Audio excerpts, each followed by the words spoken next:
Welcome to another episode of Puff Puff Hour. I am Caleb Craig. I'm Dylan Rominger. And I'm Jacob Wright. Yeah, and today is our beautiful and blessed review of Dragon Quest VIII, and it's totally not late by any amount of time. No, it's not. No, it's not. Yeah. It's not there when you call, but we're always on time. What? Never mind, it's a reference. It's not late. It's here when it was intended to be. Just like a wizard. Yeah, he arrives precisely when he means to. Yes. Which is this review. God. We meant it to not be totally last year, and we totally did not mean to be finished with Dragon Quest XI and be, halfway done through the side stuff by now. But whatever. We just It just makes the podcast last longer. Yeah, it grows, it has more time to ferment and turn into a fine wine. Yeah, we totally didn't have any trouble whatsoever meeting together, and we totally have all the episodes already done, and you're just getting them now, after the fact. Yeah, it was all intricately planned. Yeah, we're just a bunch of douchebags who Didn't planned all them. this ahead. Yeah. And we're like, you know what, let's frustrate them really bad for months. Yeah, this is post-dated September 19th, 2018. In fact, we were done in 2017. Yes. We even finished before 11, like we said We were were going finished before the podcast. to. Yep. We've all actually played every game in the all a series time before. plot. We've It's all the time already played Dragon Quest 12. Lord. It's pretty good. Yeah, we played the pre-build that Hori made. Yeah. Anyway, long awaited Dragon Quest VIII, gentlemen. All right. Who's going to read the development? I will, but before that, have you guys started Dragon Quest 9? Yes, I have. Dylan? I've looked at it. Oh, well, and at least you've looked. Did you look at the manual? And considered playing it. And then Did put the it manual down. teach you anything? And then picked it up again. And Does then it put have it down a- once more. Speed run. And then I in read there. the back. And then I read the manual. Then I looked at the cartridge. And then I was like, Well, play something else. You basically played the game. It's fine. Yes. A Dylan pace. I played with the game. Does that count?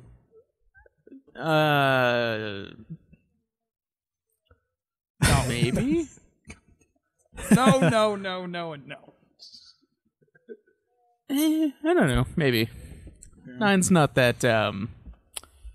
It's not that involved. Well, I can review it, just not the game. Play the story aspects.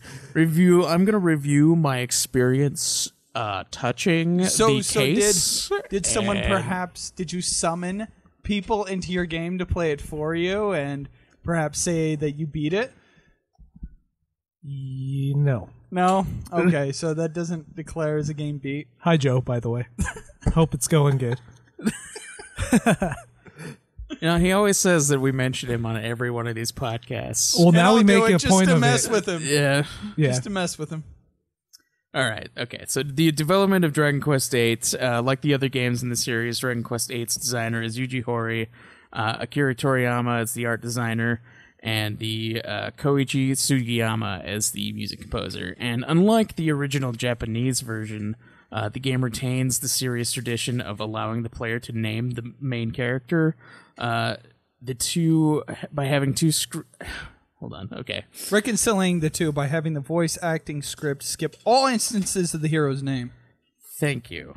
Okay, so, for instance, okay, hero, my boy, whatever, just happens to be, it's just, okay, my boy, and then occasionally replacing the name with Yengus's nickname for the hero, Gov, with a Cockney accent, obviously. And in addition, small changes such as the removal of the traditional 8-bit sound effects that accompany the attacks, magical abilities were made. Despite other games in the series being edited during localization of North America, Dragon Quest VIII has no editing in it.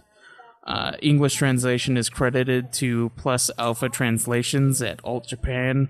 And several characters from the previous Dragon Quest games make a cameo appearance, along with which are fighter and warrior skins from Dragon Quest III, Ragnar, Healy, and Tornico from Dragon Quest III, and the legendary bird Ramia from Dragon Quest III.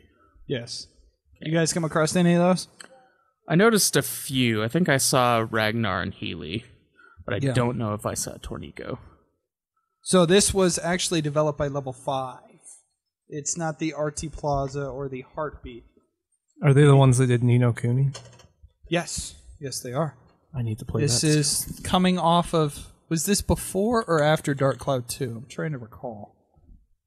Was it 2005? This was I think it 2004. was after. It would have been after, yeah. Okay. Yeah. So Level 5, I think, did a phenomenal job, but what ended up changing was the art style. It definitely became more cel-shaded and stuff like that. I can tell by the development because that's clearly what Level 5 always wants to go with. Yeah. So I think it's a fine design choice. I think it's very smart of them to have changed developers after my feelings on Dragon Quest VII and how long it took. They waited their time and... Well, they went full 3D and stuff with this one, too. Yeah, where the other definitely. ones were still more 2D-ish. 7 had a little bit of the 3D in there, but not a lot. Voice acting as well. Yeah. Voice acting is always good for Dragon Quest. Yeah. Well, if you play Nintendo games, you're used to not having voice acting. Oh, So yeah? I don't mind either way is what I'm You don't getting at. like Link's... No, I like that. Oh, okay. Because that's voice acting. It's perfect voice Technically, acting. yeah. Hasn't some of the Zelda voice work of Link been James Arnold Taylor? I swear it has been, because it kind of sounds like Tidus. We'll say yes. I'm not sure. And then somebody can correct us later. All right. Sounds good. I mean, yeah, you can look it up for some of them. I don't know which games it would be. I don't know why you would look that up. It's like, did he do Link's Shaz at any point? It sounds like it to me. Especially in Twilight Princess. But I Yeah. could be wrong. They could Does just that, had like Ganon's voice actor or something. Just do the Shaz, in a higher pitched voice. Yeah, he does that weird laugh too in Zelda. Like the one from 10. Yeah. Yeah, he does that too. I know that was supposed to be Interesting. cringy, but god damn, it's like It's a painful scene. it's to more. It's supposed to be cringy, and I get that, but at the same time, it's just really shitty. Something interesting I found out. 8 is the first Dragon Quest title to be released in Europe. Yeah, Right, yeah. Yeah, and it doesn't even have 8 on it. It's just called Dragon Quest Journey of the Cursed King. Came out a year later too, didn't it? Approximately. Yes, approximately. Yeah, So it Europe was always delayed. gets the games like 2 years after. But usually by that point, the Japanese developers have created a 1.5 or a 2.0 version, and they ended up getting the international version anyway. Yeah, They get the all super extra version. shit. Yeah, Did they So- get 10 in Europe? Yeah. Wow. Well, we got shafted on that one. Yeah, I believe it's everywhere except for the U.S. I wonder why. Won't sell. Is won't it more keep up with popular the in server. Europe? I don't think so. But Well, any of our European listeners, let us know. I think it's just that by the time that they were going to release it to the European stuff, they had already made the super version for Japan, and then they're just like, what, let's just call this the international version, and then just send it over. yeah, Yeah. it's a lot easier that way. Plus, it's a better selling point. Like, oh, look at all this extra stuff. Yeah, I guess. We still need to get it, though, in some form. Yeah, if only the online wasn't all locked down, I see like a complete ultimate version of Dragon Quest X on the Switch. That seems like the perfect system for it. Yeah, but it's just that the server's locked down. You have to get a special VPN because if they see a US IP address, they block it. So the Switch is not region locked, right? No. No, can still go neither is buy it. PS4. Yeah. PS4 also has Dragon Quest X. So, there are ways. Just, they're all a huge pain in the dick. This episode is brought to you by VPN. Go get one. Just kidding. I wish. Running drug That'd be an awesome joke. sponsorship. Not Skillshare. Also- Everybody seems to be getting a sponsorship for Skillshare. I swear to God. Check out audiobooks. We don't get any cut off audibletrial.com. Only the Nude Clan. Yes, it does. Well, there you go. We promote Nude Clan. Yeah, it's good. All right. The very, very simplistic plot of Beautiful Dragon Quest plot. VIII. We want to get into it, Dylan? I suppose we can get into that.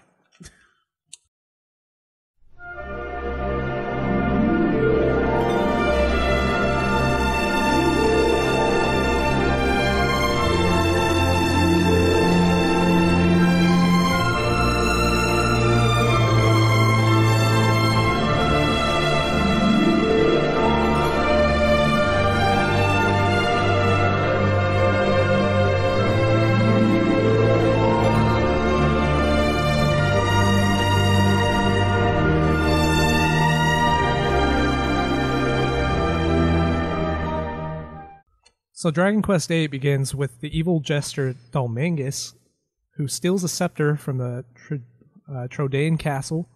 With the cursed artifact, he transforms the inhabitants of Trodain into plant-like statues, as well as changing the king into a toad-like, or a goblin-like is what I thought, monster, and the princess into a horse.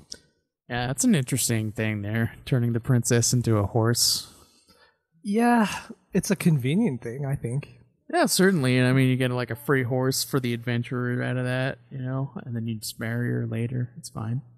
Hey, don't spoil it. We're not to that point yet. You remember how I rode on you? Oh, man.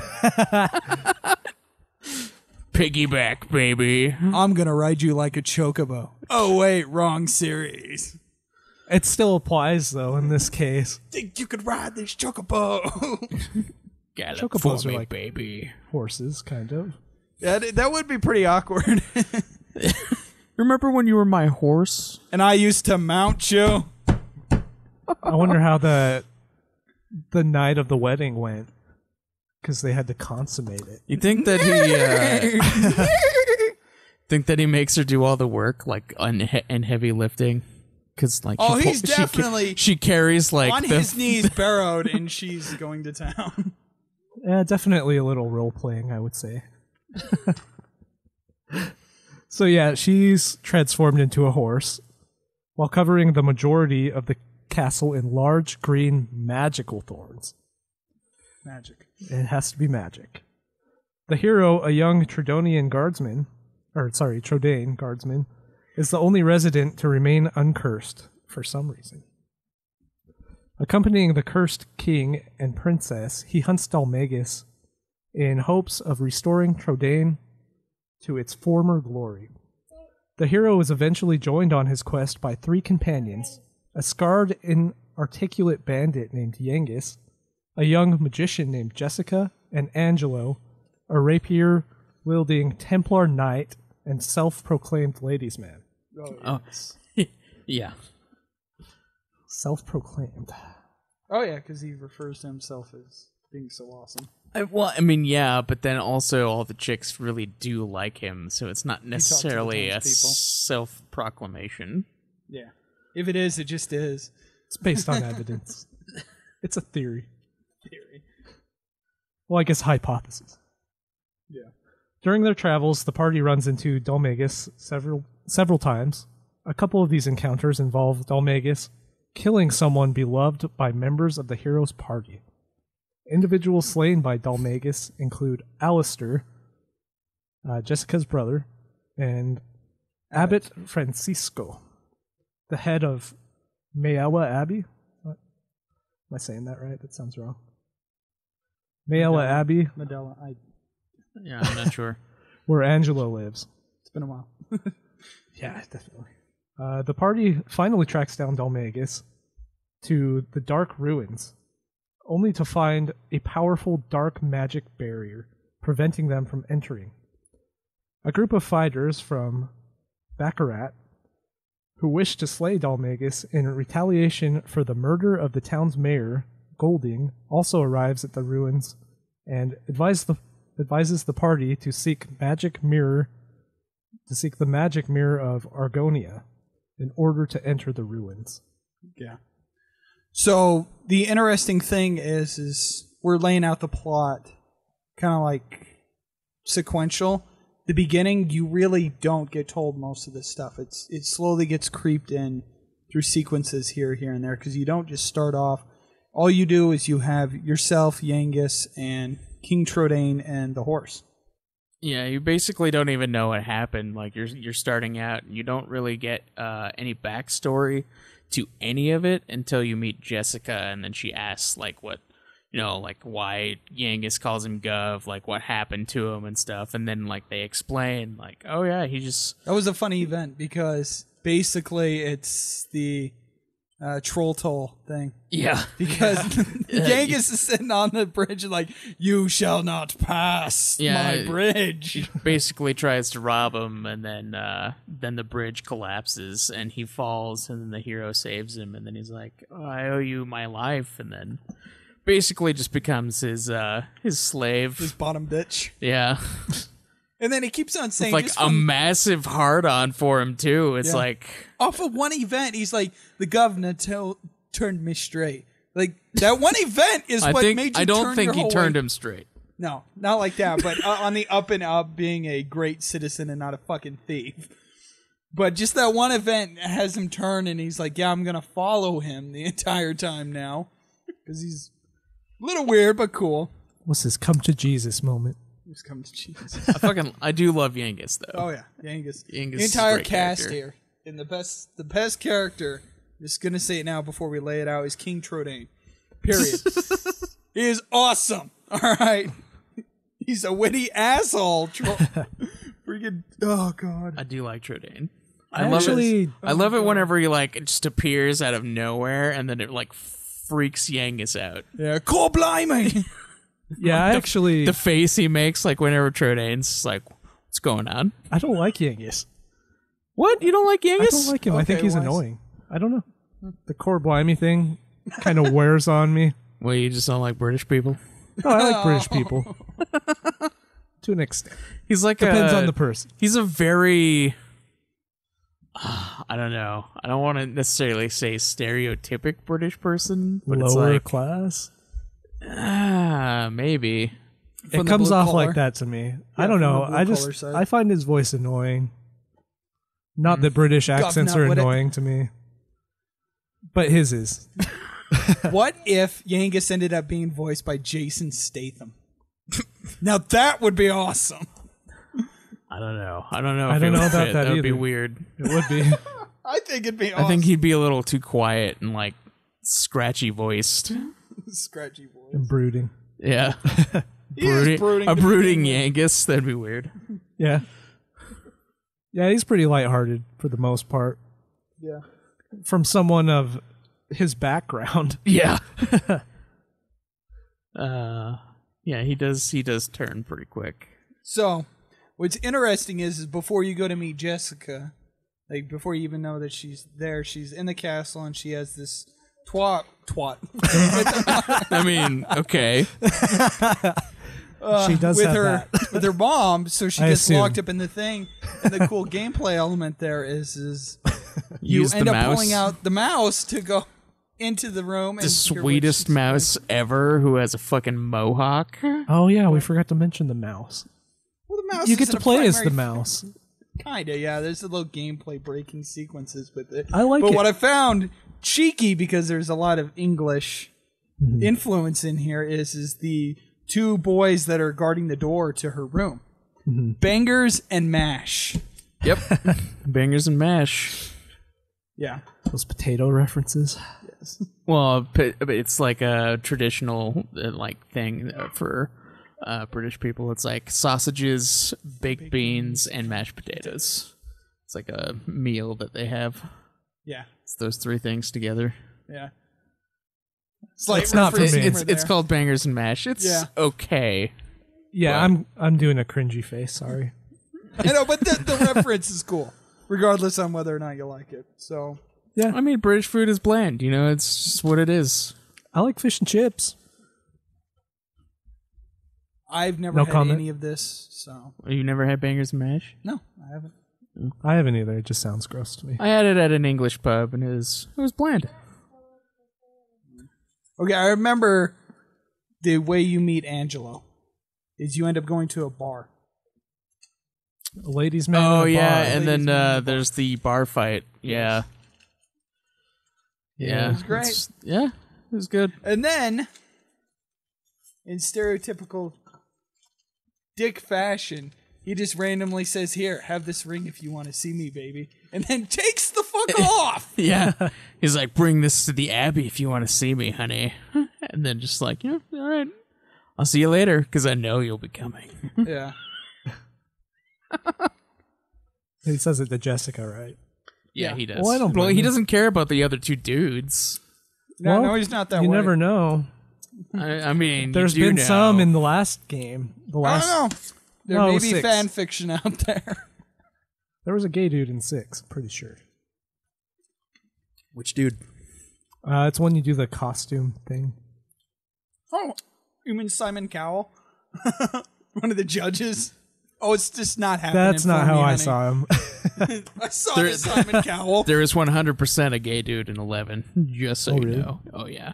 Cool. I have no problem with that. I don't care. Sure you Yeah, don't. he's a Dylan. great character. Sure you don't. I'm just, yeah, it's awesome. But he's like, he's pretty gay. It's pretty femmy. Yeah. That sounds offensive. I'm sorry. So you end up getting built up that Dolmagus is just this evil person who is going around to each town, fucking shit up, and they bring him up to be the antagonist of the story so far. Yeah, because who wouldn't believe an evil clown is a bad guy? Oh, here we go again. I'm just saying. In the process of gaining the mirror that they got of Argonia, the party is asked to aid their current heir of the kingdom of Argonia, Prince Charmles. Yeah. This fat fucking lazy ass kid. In his initiation, a task that involves him in retrieving an Argon heart from a lizard in the royal hunting ground. Why is he doing that? Because that's how he ends up gaining the throne. Yeah. That's what he has to do to become the heir to the kingdom. Yep. So you're just supposed to be there to kind of like guide him so that he's not getting ass raped by 12 slimes on his way to fighting to get the Argon heart. Yeah, I'm glad he avoided that fate. It's a horrible, horrible fate. What were those enemies in that area? Weren't they like dinosaur-looking things? Yeah. Yeah. It's a little more intense compared to slimes. A little bit, but yeah, the Argon is like dragon, basically. It is also revealed that he is supposed to be married by an arrangement to Princess Medea due to a promise made many years ago. However, the prince's offhand and arrogant behavior, both before and during the trial, leaves the entire party uncertain about it. The prince first forces the party to fight the Argon lizards on his behalf, each time considering the hearts dropped to be too small. I need to get a bigger one. So, but you end up facing the gray Argon lizard for that. And it changes his mind. And when you get back to town, the stupid son of a bitch decides he's going to go buy a fake one. It's the Trump way. It's got to be made of gold. Solid gold. Gold heart. Bigger is better. Gonna make the lizards pay for it. Gonna make Princess Medea pay for it. Make her kingdom do it. King Clavis admits to the party that knowing, they end up telling him.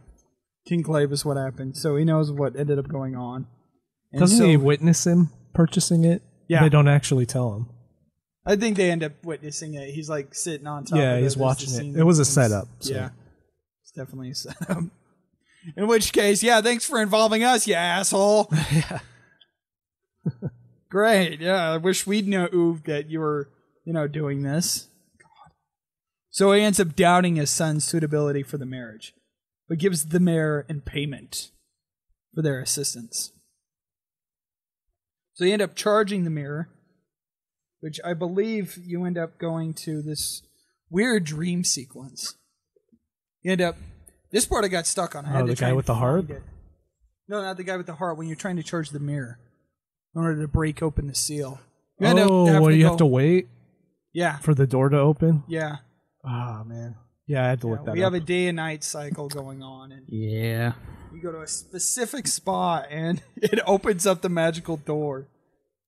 I love stuff like that in games. I do. It was just a pain in the butt. Like, I knew where it was this time, but the first time I played it, all the years ago, Yeah, I had no I idea. was lost for a while. Yeah, I had to look that up. I totally forgot about it. It's cool, though. I liked it. Yeah, it reminds me of one of the fairies in Zelda. Yeah. The entire area, and it reminds me of everything in Ocarina. Yeah, even the atmosphere kind of reminds me of that. Yeah. Harps and shit. Too bad there were no fairies with pyramid boobs. Yeah, Poke your Have you eyes seen out. the redesigns for those things? In what, Breath of the Wild or like what? Like in the 3DS version. I haven't. No. They're still really ugly. Are they? Like they have the ability to make them look kind of palatable, but Clean up a little bit, round them out. they look like crap still. They're still creepy. Are their boobs still pyramids? I think they're more covered.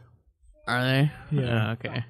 Because they were totally just like straight up pyramids. Just like, I'm going to stab you. Or they Pokey were cones. McPointers. They were cones or pyramids. I can't remember. It was one of the Cylindrical two. cones. It's cold in that area. Dude, it's like It's very cold in the water. Well, it's in a cave, so I Well, imagine the some of them. temperatures. No, I think all of them. No. Well, no, yeah, nope. I'm thinking of Breath of the Wild. Yeah, it's different they're in Breath yeah, of the Wild. They're still creepy in that too. yeah, they are. Especially when they rape you in that game. Yeah, They pull you they grab into you. the flower, and then you just like come out staggering like you were just ass raped by this fairy. oh, Doesn't it heal you happened? too? Huh? Doesn't it heal you too? Yeah, it does. Because of the implication. Implication. I saw one of those. They like, can say no, but they. I don't saw want one of to. those memes where it was a video of like them getting dragged into the flower with the fairy, and then it was like the CSI Special Victims Unit like thing pop up. Oh man, so good. I made one that was like that was better, but it's Law and Order Special Victims Unit. Yeah, That's for you. that's the one I meant. I don't think there's a CSI like that. There shouldn't be. When I don't they think end up so. charging the Yeah. mirror, the party finally whatever. I don't enters watch the that dark show. ruins.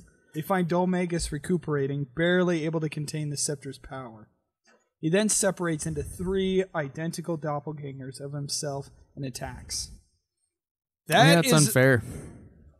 That is the first big fight. Like, leading up to there, I find the game quite simple, quite easy. That is the first big wall challenge in 8. I don't think I struggled with that one. I didn't really either. No, Right, but as far as it is the versus- hardest fight that you find. It It's a it pretty does scale big up a little scale. bit compared to what you faced before. Yeah. it's quite a bit of a jump. Yeah, I generally fight everything along the way. Just, from my previous experience in RPGs. I mean, yeah, you I should tend be to do prepared that. for that fight by the time that you get to it, especially with like strategy. Yeah. But yeah, it's What the fuck is the tension system? Jacob just forgets about it. Did you really? I never just utilized it too much, not at Oh, least until dude, the end like game. basically I know, that whole I know. game, my whole But it is strategy was easy. like Yangus gets boosted, and then But he you don't does like the fucking cannon shot and just destroys everything. But 8 is so easy. I never used Yangus in my party. What? Yeah. Dude, you're insane. I He used, does so second- much damage. I used Jessica and Angelo. Those were the guys. And the hero, of course. Dude, it's 4 people. And what was the other one? When did We you haven't switch discussed this Genghis out? character Did you yet, get- so Did you switch him out for red? When yeah, you got red? it was Okay. red. That's fair.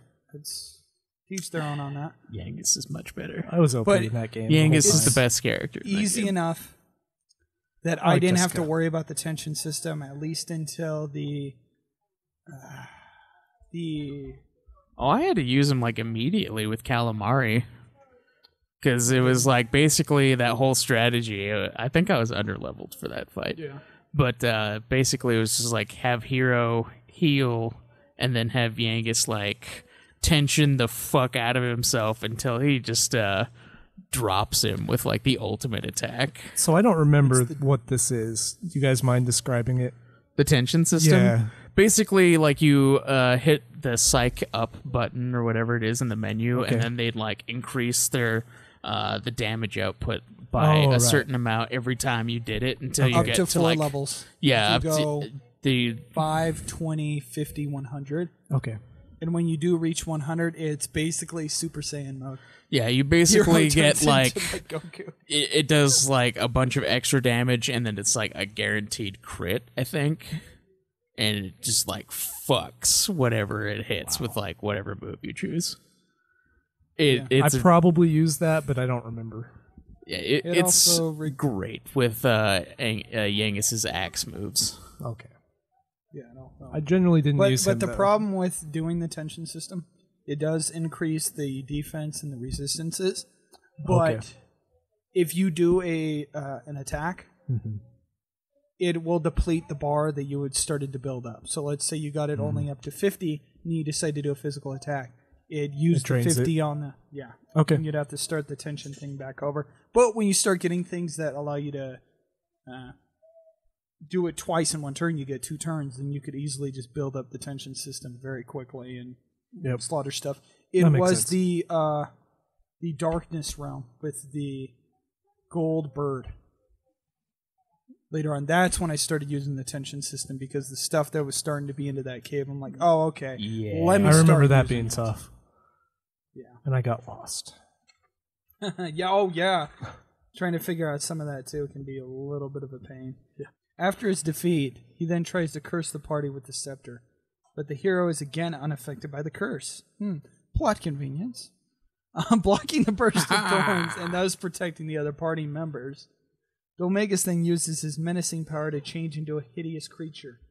However, even with his new powers, he is no match for the might of the heroes and suffers a second defeat. Second tier. What a loser. Crumbling in dust, leaving behind only the stolen scepter. So they end up grabbing the scepter, but figuring out, okay, we're going to go back to town, we're going to use the lake. And the curse is not gone. Did we mention the lake? We didn't mention the lake. But the lake has got some healing powers to allow Medea to turn back into a princess for a little bit. Yeah, conversation. It relieves the curse temporarily. It didn't say how long. So you can talk to her briefly and see what her thoughts are as you journey along. Yeah, it's implying that she's the waifu. It's because she is. I kind of wish that was optional. So you could choose. Why? Because I wouldn't have chose her. I know who you would choose. Well, with the extra ending, which we'll get into, you can. You just got to do the extra goddamn dungeon. So they figure out that the curse can't be lifted. So they go to Argonia again. And then they go to sleep, and they wake up, and boom, Jessica's gone. No! Along with the scepter. It's about along with the damn scepter. time. So, All right. The next morning, the hero and the others find, to their surprise, that Jessica is missing. While searching for her, the party enters a town called Arcadia, arriving just in time to save a magician named Domenico from an apparently possessed Jessica wielding the scepter. After chasing David, his young servant, Domenico sends the heroes to find the Cranspinels to aid in warding off Jessica. Once the heroes return with the jewels, Domenico uses them to create a more effective barrier against Jessica, which he uses in the first part of the fight before the heroes come and rescue him from Jessica. Yeah. While he prepares the incantation to erect the barrier, the party engages Jessica outside in an attempt to stall her while he's creating this barrier. So after the battle, the barrier is able to release Jessica from the possession of the scepter, knocking her unconscious. After recovering, Jessica reveals what her possessor had planned, as well as giving it a name, Rapthorn, the Lord of Darkness. Dun dun dun dun. Bossception. So, once again, we have another boss introduced. But it's like, it's not right at the end, like 2 shamelessly does. Right. No, it builds on it and it'll play itself out throughout the rest of the story. Now, how many of you liked Possessed Jessica? Did it do anything for you? Not really. No. It's not my thing. No, Craig? What? Sorry, I zoned out. Possessed Jessica. Did that do anything for you? Oh, I'd possess Jessica. Oh, yes. No, the evil dark form when she's wielding the scepter. No. I have a scepter for her. There you go. Yeah. Lord, everything's a goddamn sex pun. Domenico's a fucking prick, by the way. Oh, yeah. Like everybody in this game is. No, not everybody. Except for the, like, main cast. Like, Yeah. a lot of the characters you meet are just, like, a huge dick, and then they're like, you know what, I'll be a good guy. Like that Calderasha guy, like, you meet at the very beginning, like, when he, like, you have to go find his crystal ball. Mm-hmm. It's, like, such a massive douche to you. And then you're Right. like, and then he's like, oh, okay, I'll be a good guy. I'll be a Yeah. nice guy to you now. Like, everybody you meet in that game is, like, a huge dick at first. His daughter was nice. That's true. His daughter is nice. Yep, she's the one that asks you to help him Yeah. because he's lost He's his, a massive his drunk, power. but I need you to help him. Yeah. That fight was actually hard when you go to get the crystal ball. The mermaid? The mermaid, yeah, I struggled with that one. Yeah. I could see that. I Especially don't without Yangus. Just kidding. I probably used him then. You had to. You Yeah. pretty much have to, yeah. Yeah. He's like your only other character. I had the choice, though. I would have left him. Oh man, I wish you could use the king. Wish he fought. Yeah, that would great. be cool. Yeah. He's so weak, though. Yeah, he would be. Who cares? It'd be worth it. Yeah. All right. So they introduce the new boss. His soul had previously been imprisoned inside the scepter by the 7 sages, which Dalmangus killed off, and he plots to remove the seals by killing their heirs as soon as possible, which I just mentioned. At that point, the party realizes the scepter is missing once again, and they rush over to Domenico's estate, only to see that Rapthorn has succeeded in mortally wounding David after taking control of Domenico's dog, Sir Leopold, Great. as his next host.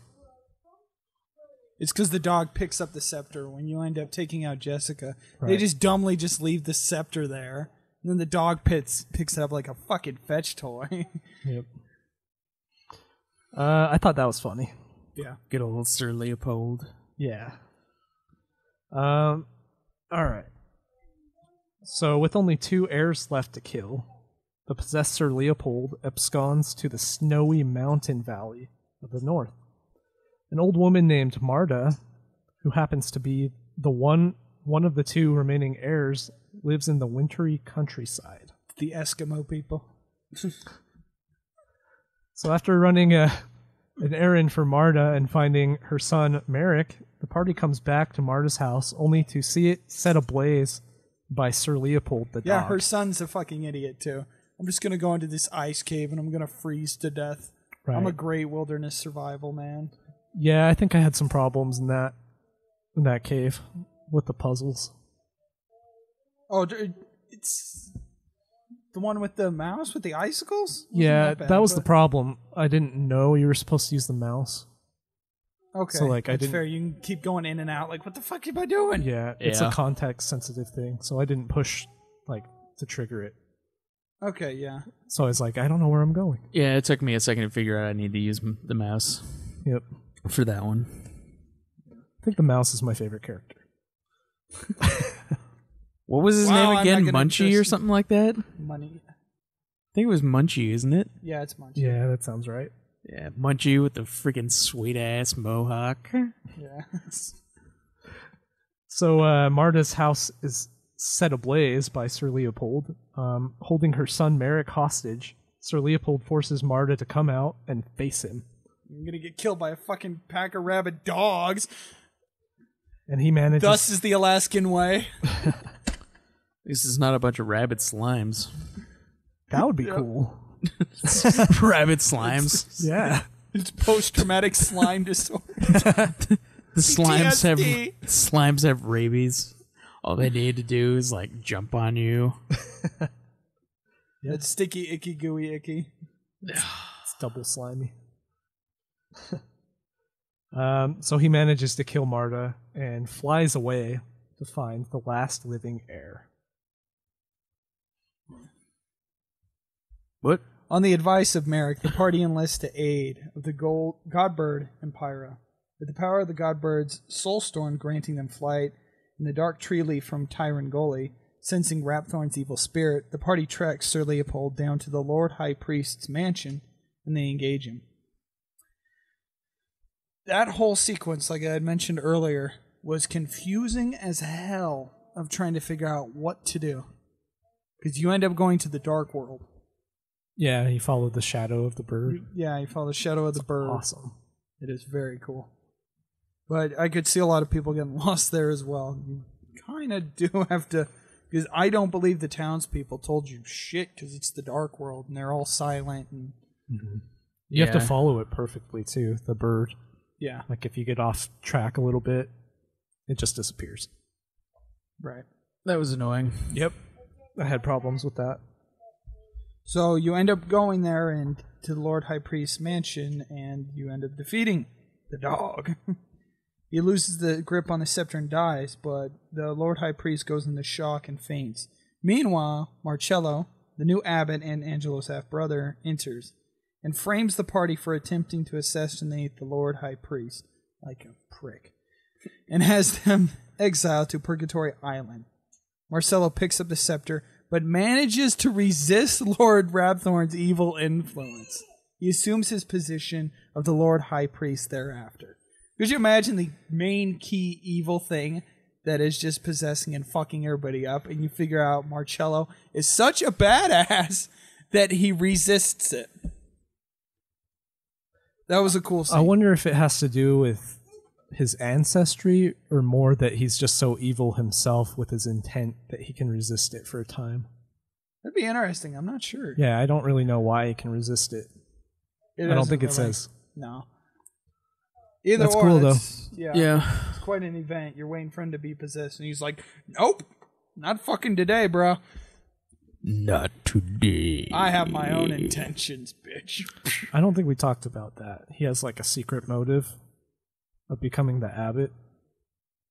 He does, but it doesn't really give that much explanation up until the end when you have that fight with him.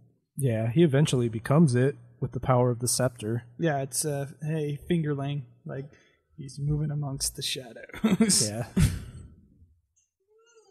So the interesting thing is they end up going to Purgatory Island, and you got this bald guy who is a corrupt politician, basically, who they threw down in there to overthrow. It's the High Lord, right?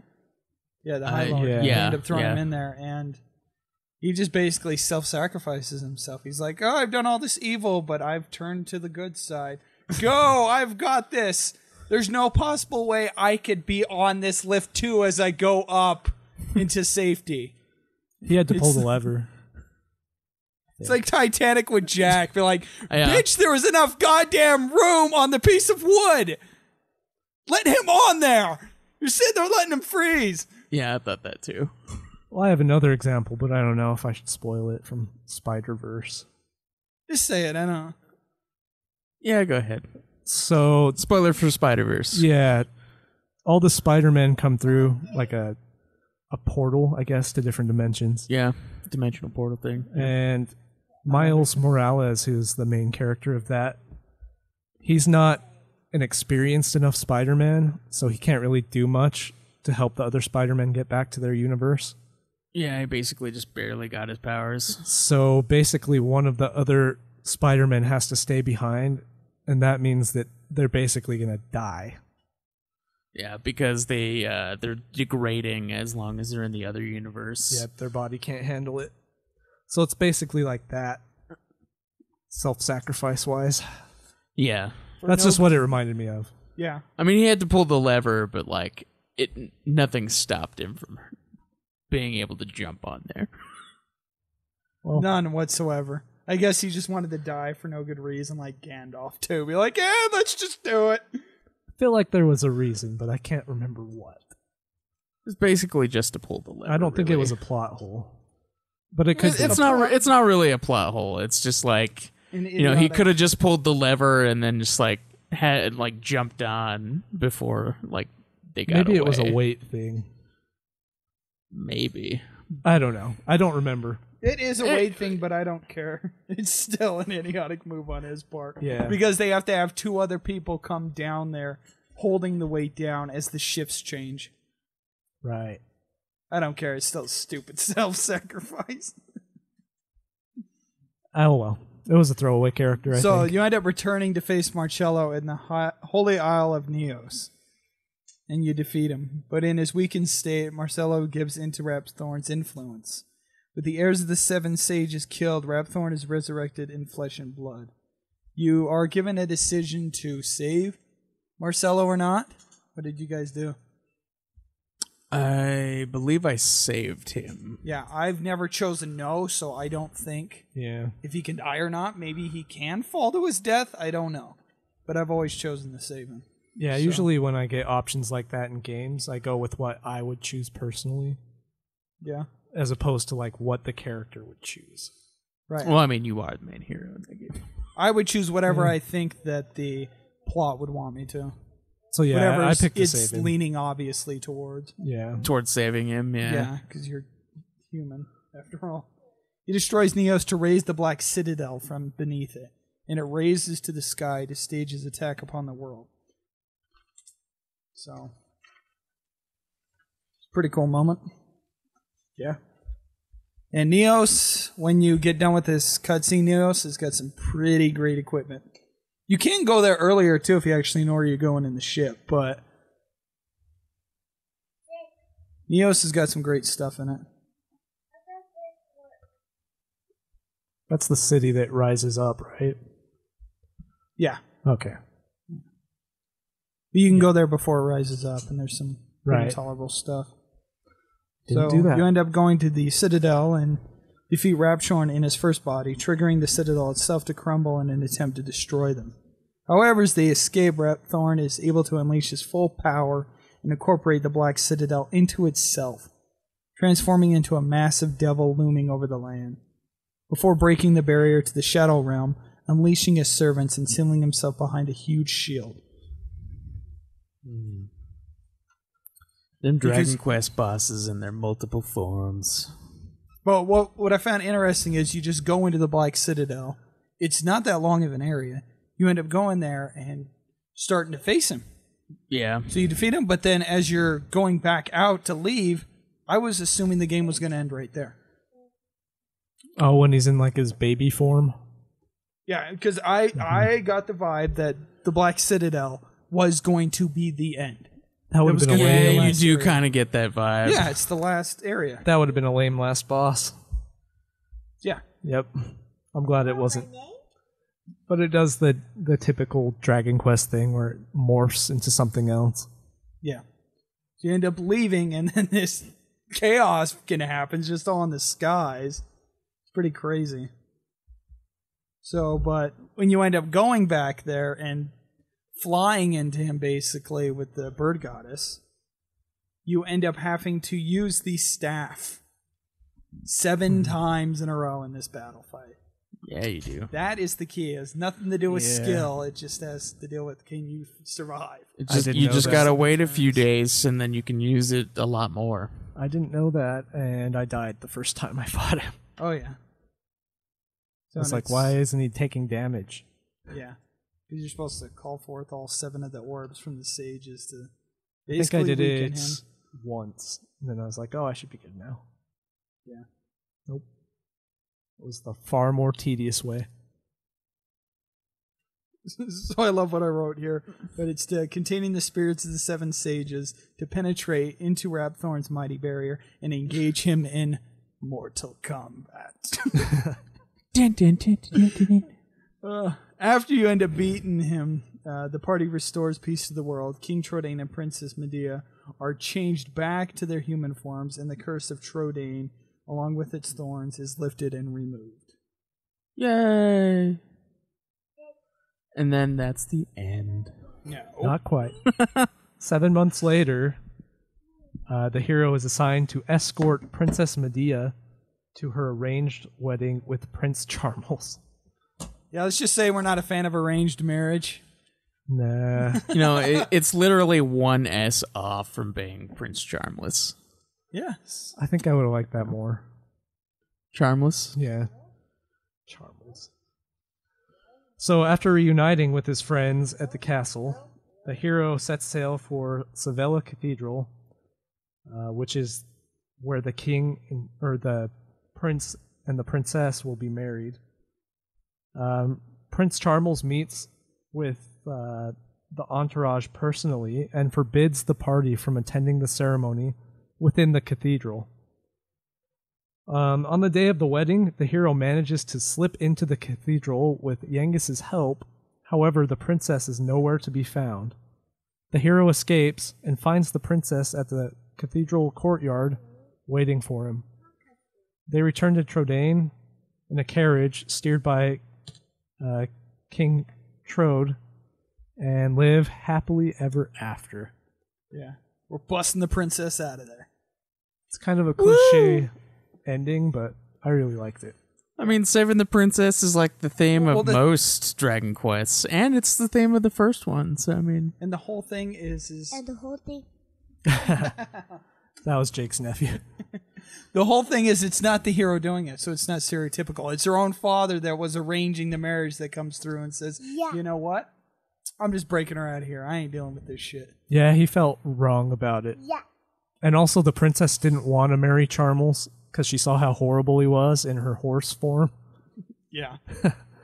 So yeah, he didn't feel right about it, and they decided to run off together and basically elope. Yeah. Elope. Woot So woot. there is an alternative ending. There's a bonus dungeon at the end, which is a pain in the butt, which I've never done. But you end up getting an alternative ending if you do the dungeon and then beat the game again. So the alternative ending is...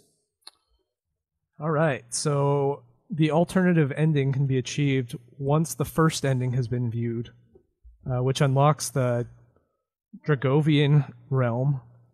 A well-experienced party of heroes can challenge the Lord of the Dragovians, the heavily Dais. If successful, the hero's true origins are revealed, and the alternate ending will replace the first ending, where the player defeats Rapthorn again. In the alternate ending, the hero is revealed as the son of the lost prince of Argonia. His mother was a Dragovian maiden who escaped to the human world and met Clavis' older brother, but her father did not agree to the relationship and took her home. Following after, the prince died just short of the Dragovian homeland. The hero was born shortly after, but sentenced to exile in the human world, as his birth took the life of his mother. Ashamed of his actions, the maiden's father went with his only surviving kin as the Mouse Munchie. Upon defeating the Dragovian lord, who had become mad after trying to abandon his human form, gives the hero his father's ring. King Clavius, after some contemplation, acknowledged the hero's right to marry the princess after seeing the ring, which allows him to finally feel at peace with his brother's loss. Or his lost brother, sorry. The two are wed at Sevilla Cathedral, much to the scorn of Charmles, who is finally confronted by his father over his initiation test earlier in the story, where he buys the bigger egg thing. Or heart, sorry. The newlywed couple come out of the cathedral together and embrace each other. Much to the surprise of the other party members, they return to Trodain in the same fashion as the first ending and live happily ever after. So did you guys look this cutscene up? I did not. I did, yeah. Yeah, definitely, because there's also the third ending, which is the Jessica wedding. That ending sequence gets changed and you end up getting to marry Jessica. And she's in a white dress. Nice. I would prefer that, I think. So, overall, what are our thoughts on this story? I really enjoy the story personally. It's probably the most involved one that the series has made so far that we've played.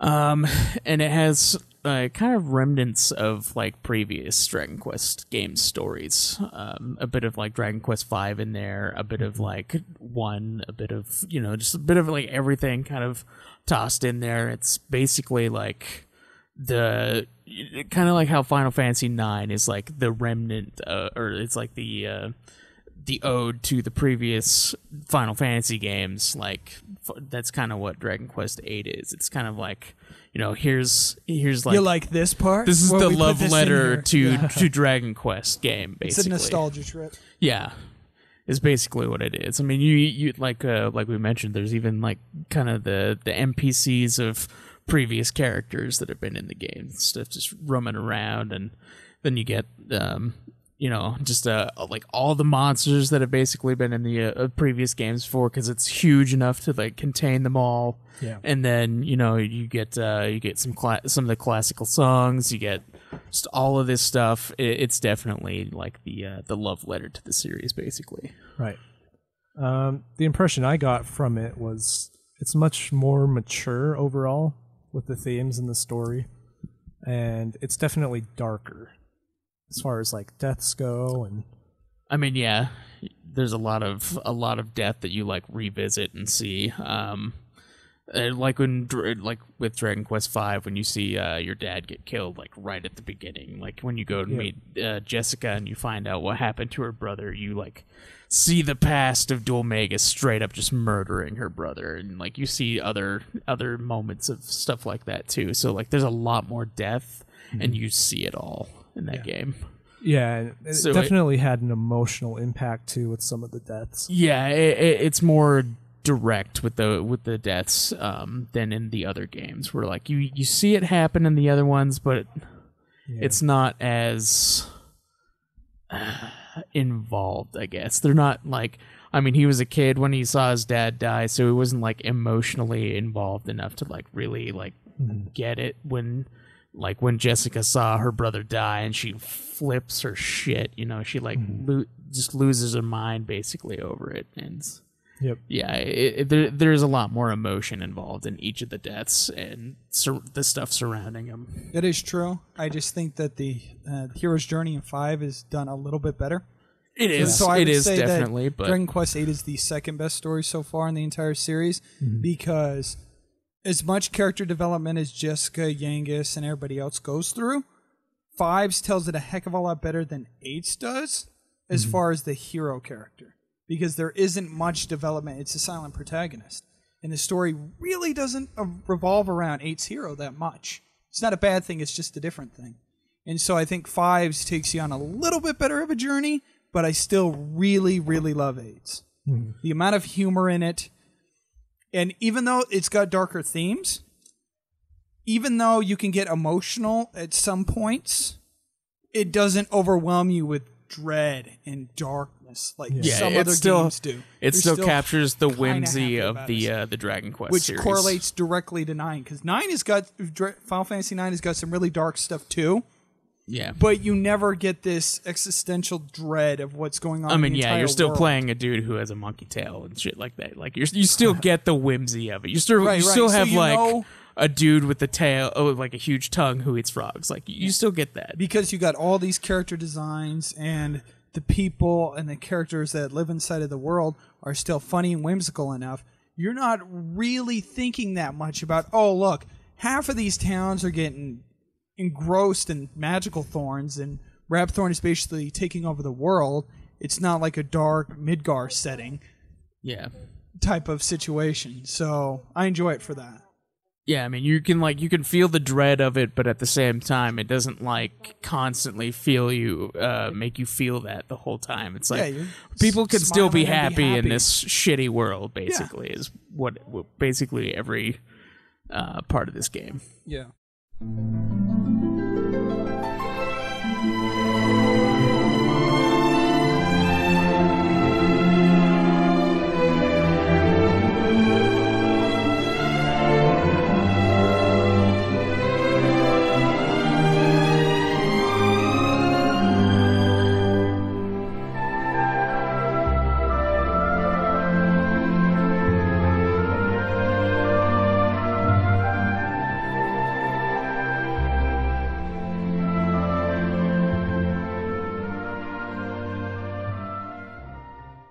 So we all know how most of the things are with Dragon Quest. So the gameplay hasn't changed that much, except for one drastic thing to the class systems. Yeah, so basically some of the gameplay and the features, it uses an over-the-shoulder 3D display on like all maps, replacing the traditional bird's eye view that was generally in the other games. You can occasionally switch to a first-person view if you want to kind of look around, see what's going on. Only the lead character is displayed on the map, but the lead character can be swapped, so you can use the other characters to be like the one you travel the world with, which is cool. Oh, did anybody else? Yeah, I was going to ask. Yeah, I did that too. I always use the main character. There's an auto map feature in the dungeons, and a complete map of all towns. Characters are shown holding their equipped weapons in appropriate posture. Great detail. Yeah, in a few cases, the characters' displayed clothing will change to reflect their other equipment, although it usually stays the same. The buildings in the town are visible even from the overworld view.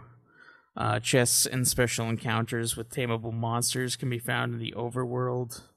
There's a day and night cycle. Returns from 3, 4, and 5. Yeah, and time passes even in towns, which changes certain things like shops will close and whatnot. Yeah, it's stupid. And the party can use an inn to switch from day to night and, from night to day. And then the party... Like, it's 2 a.m., I should be able to buy my weapons whenever I want. Yeah, I should buy potions and shit. Anyway.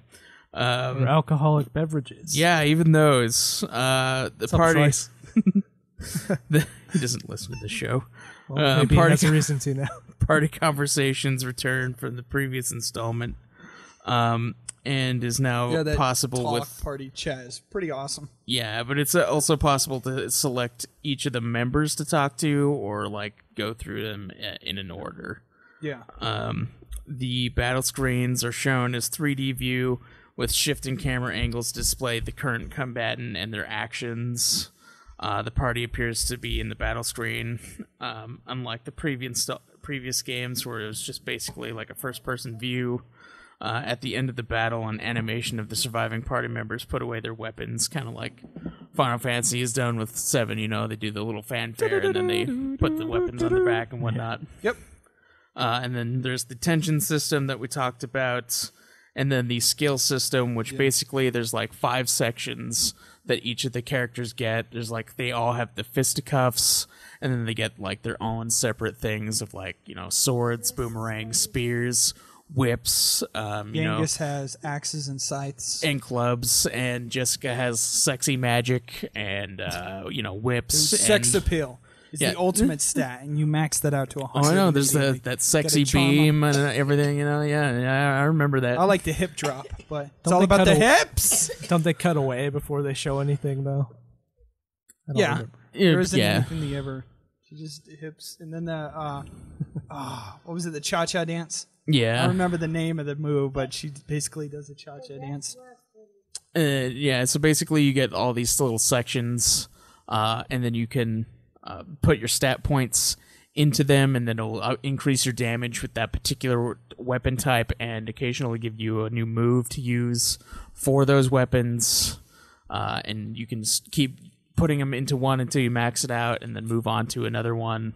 to get multiple abilities out of stuff. So you can get like magic or level up a specific weapon that you'd like to use the whole time. I highly recommend that if you pick one class, you stick with it and not split the skill points, because at the end of each of these, whatever skill you want to go for, lance or swords for the hero, axes or scythes for it, they're at around the 70 or 80 skill point mark. Is huge attacks. Yeah. There are great abilities at that point if you allocated the points to it. But if you split it and it's like 40-40, you can find yourself in a world of hurt when you're trying to level up. And you don't get the damage bonuses or like the higher level moves that you receive. Yeah, it definitely would be a pain in the ass. And something else you guys might not know about is that you can run out of skill points. You can't max out every single thing. No, you can't. Yeah, so you have to be very precise, I guess, because you can actually run out when you reach max level. Yeah. Which I did. Which one? Which did you choose for the main hero? Which weapon thing? Yeah. Spears, man. I think I went with swords. I went with boomerangs. Boomerang, that's... Boomerang is super nice. Getting rid of like so many enemies at once. You get some disgusting moves for that. What's the class or the skill set where he learns the dragon move? Which dragon move? Dragonian. Yeah, I spammed that one because it does mass damage. It's got to be swords, I believe. Yeah, that one was awesome. Yeah, it might be swords. Yeah, but I utilized, instead of boomerang, because I know lances do a lot more damage, I did multi-thrust with lance. And yeah, that's good. I definitely handled a lot of crowd control between that and high-level magic from Angelo to just take care of crowd control like that. He does multi-hit stuff, right? Yeah, he can do multi-hits as well, and he can cure and do magic. So he's really a multi-tier character. I used him, because of his versatility. Oh, yeah. Yeah, Angelo is a lot like the hero, where the hero has a good amount of versatility between healing and attacking. Jessica was the healer, though, mostly. Well, yeah. But it never hurts to have a second multi-heal near the end game. Yeah. You all know how this works in Dragon Quest games near the end. You need that shit, man. Omni-heal. Yeah, Omni-heal all the way. So before we get into the alchemy pot, we could just discuss the alchemy pot being slow as shit in the original PS2 version. Now, what is cool is early on, before you end up getting to the higher tier equipment or healing items, you could put items into a pot to mix and match to randomly get new items. However, in the original PS2 version, I have no idea what the RNG is on it. Sometimes it could take forever. I don't know if it has to do with steps walked, time, I think battles. It has to do with the item. The item itself, okay. But it still takes forever. And now, we'll get into the differences between the 3DS and 2D and PS2 version a little later, but in the 3DS, it's immediate. And it is a hell of an improvement. You could just mix and match as many items as you want from the get-go. Thank God for it. And how do we feel about the rest of the gameplay? Because thank God for the 3DS version. There's still some problems with it I'll get into, but combat is slow in PS2 version. The combat is slow with no speed-up option. I will admit it is very slow. It's not that slow. When you're doing grinding, it's quite slow. They still have some decent speed in there. It's not like... Final Fantasy IX is like the slowest game I've played as far as like combat speed. Not on PS4. Not on PS4, you're right. That game is a lot faster on PS4. But Dragon Quest VIII is nowhere near that bad. Right, but I still think it's quite a slowness compared to other ones in the series. It's definitely a lot slower because of all the animations that are going on in the screen.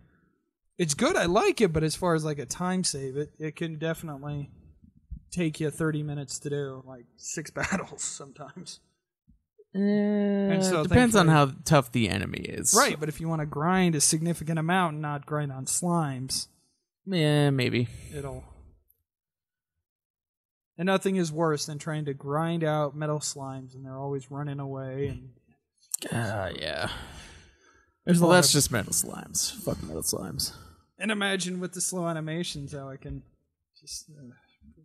So we're going to talk about the bonus dungeons, vehicles. I did not do the bonus dungeon. I skipped it too. Yep. I didn't do no bonus dungeon. I will get around to it. Just got so many other things I'm playing. We'll do a follow-up. We end up choosing to do the bonus dungeons of 7 and 8. I don't know if We can just throw it into an episode. Yeah.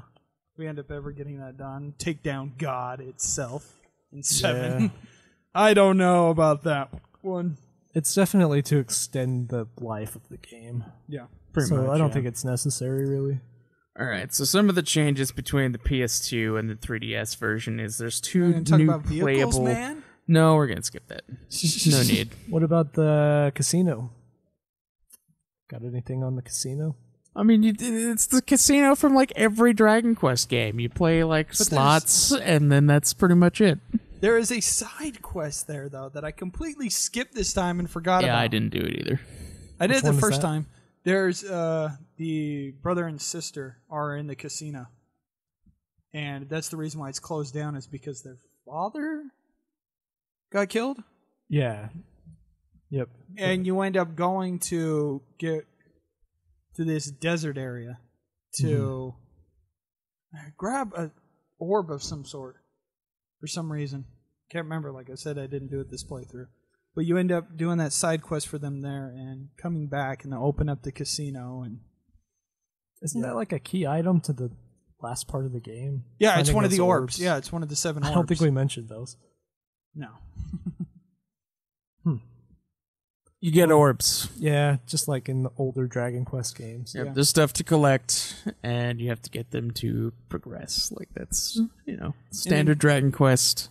And in true interesting form, when you do be able to get the gold bird, it'll always fly around on the map, which sometimes I make it be a pain. It is traditional for Dragon Quest to do this, but the bird is always moving. So you need a time when you're ready to land perfectly. Yeah. And where you're going to go. You can't just conveniently drive there right the first time. You kind of got to...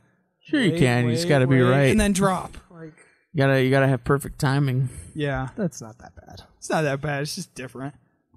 So. And you do have the wagon, but you never use it. You never utilize it or use it like the same way you do in 4. Yeah. I mean, kind of, yeah. It's basically just where you store the alchemy pot. And King Trodan. Yeah. I mean, you don't even really see it when you're traveling about the world. It's just, your main character, the overworld. So, yeah, there's not much of that. Okay, so the changes, 2 new playable characters, Red and Mori, who were NPCs in the PS2 version, join you. Jessica's revealing... Mori is the monster arena. Yeah. Mm-hmm. And so did you guys ever pick him up or use him? No. I missed him. I went over there, but I didn't grab him. Yeah. That's cool that you can play as him, though. Yeah, it's definitely a cool improvement. I do plan on utilizing him when I play the bonus dungeon and do all the monster stuff. Mm-hmm. I just haven't gotten around to it yet. Yeah.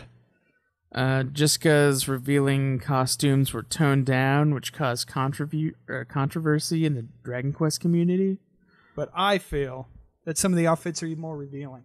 Now, there are some cool videos on YouTube that show off the differences between the 3DS and the PS2 version. Mm-hmm. They're like showing that, oh, look, Jessica's top isn't nearly as revealing. But then you go look at the fishnet costume, and it's more revealing. So people were blaming Nintendo censorship on it. And I think it was just a couple of different creative decisions made by the other team. Maybe it could have been Hori himself. I don't know. But some of them were more revealing. Some got changed between the versions. And I don't think it was completely Nintendo's fault for censorship. Now, there's other scenes that did get changed that I know by Nintendo censorship, but I don't think it was just because outfits.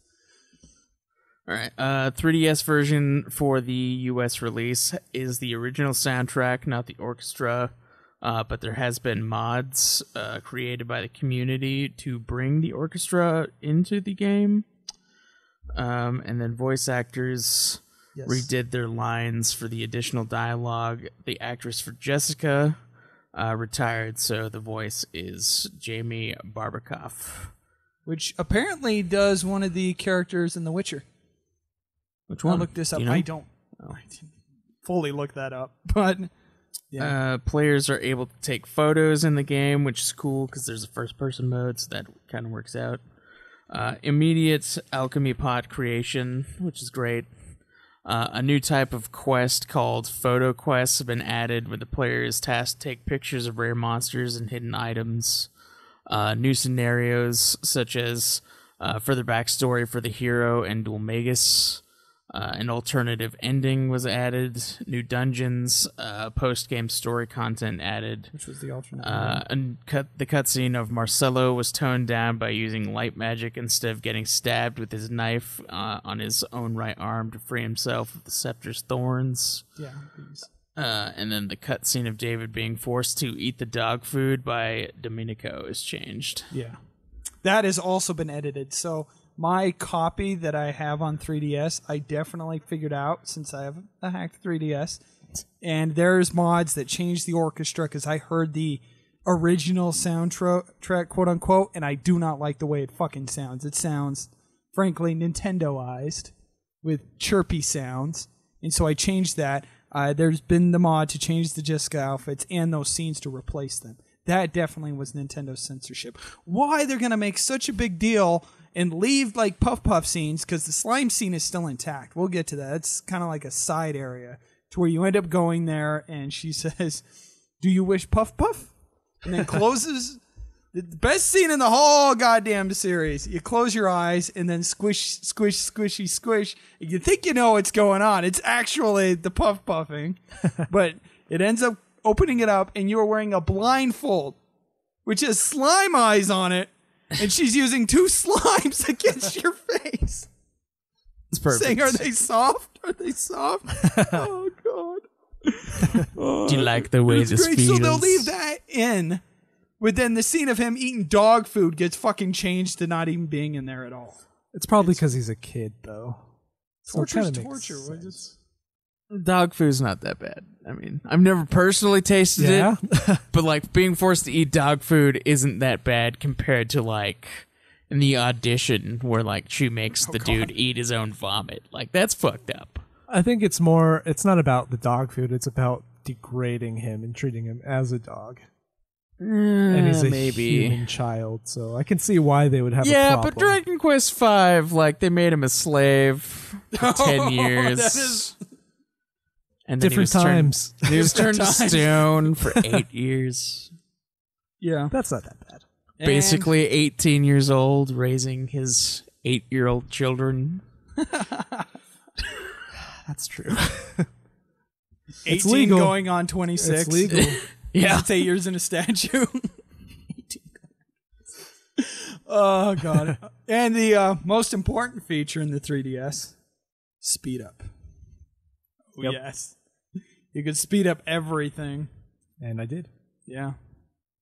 That is a godsend. That's how I maxed out everything. Yeah, Speeding it up. It does make grinding a lot easier. definitely. Now, I will say that it doesn't look nearly as good. It is definitely toned down in graphics from the PS2 version.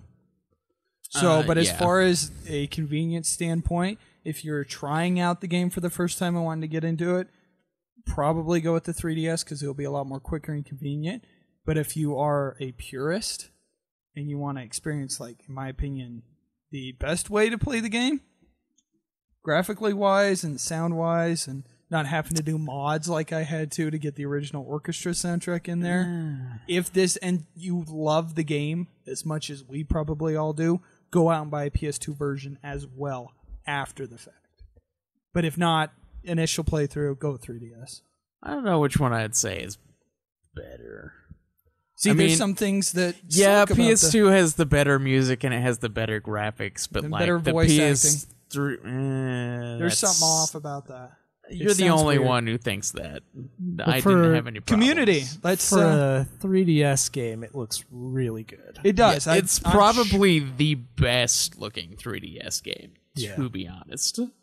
Tales of the Abyss impressed me too. I had no idea that they'd be able to get the PS2 Tales of the Abyss even onto a 3DS. Yeah. And it looked like it did improve it because there is fucking lag out of the wazoo on the PS2 version of that. See, I'm pretty glad that there was no lag in the PS3 version, because I do remember some slowdown a couple times when I was playing Dragon Quest VIII on PS2. Yeah, some of the models won't load. They got completely rid of that in the 3DS version. I had no problems, no slowdown. So, I mean, that kind of thing is definitely worth just like a slight downgrade. You barely even notice it. I do. But Yeah, I think the trade-off is worth it for the 3DS version. Yeah. Have you played PS2 games in red, green, blue component as opposed to composite? Have you always just done yellow, red, and white?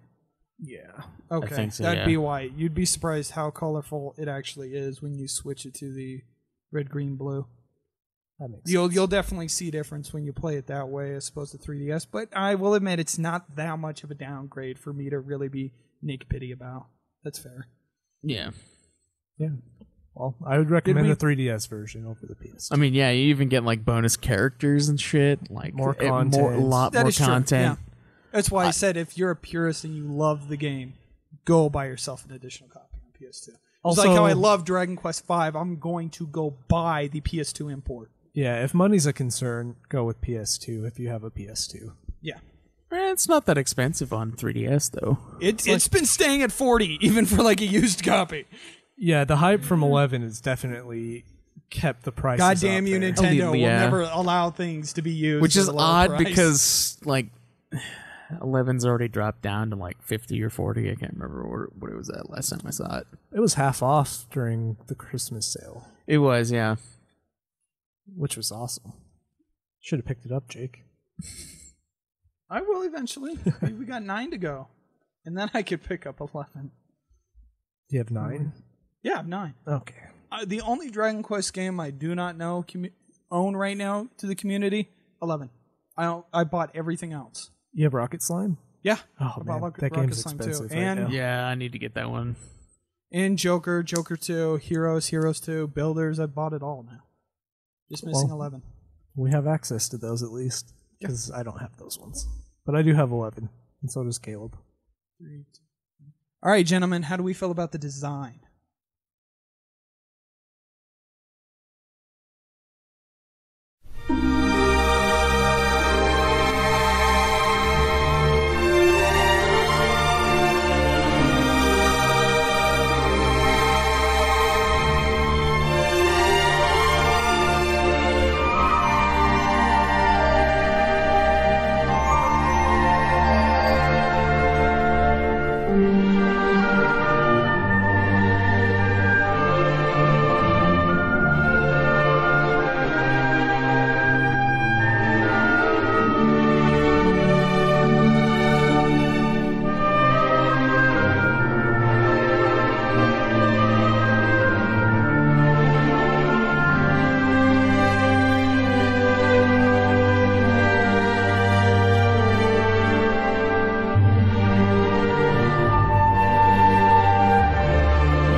Like the design? Definitely. The improvements to 3D design instead of like 2D.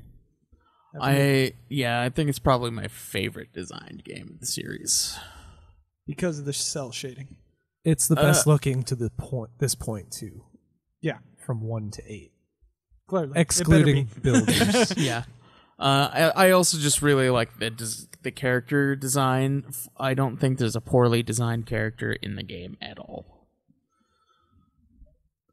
I agree like with you. maybe a few monsters, but I don't really remember any. But like as far as like characters, they're all great. Like they all have a distinct, personality, shape, everything. They are very yes, the much lovely different curves and characters. shapes. Yeah.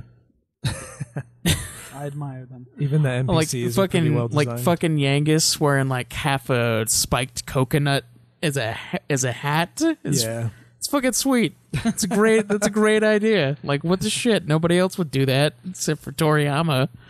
It's like, you know what? Spike coconut. That works. That works as a helmet, right? Yeah. Crop top. Yeah. Jesus. Let's do it. Cod but piece. but it has to be purple, and it has to have long sleeves on it too. Yeah, and it has totally everybody's Dragon Quest waifu As it should be. in that game. So I mean, yeah, like it's definitely my favorite design game. It's definitely of the the series. Cockney accent that gets me every time. I don't know. I happen to like that voice. I don't like it. I don't know. What? Bit of governor. You don't like Yes. Jessica's? No, I like Jessica's. I Well, don't like Yankees. Who's talking about Jessica? Oh, really? Yes. You said Cockney accent, though. She is Cockney too. Yeah, Really? she has a little bit of it in there.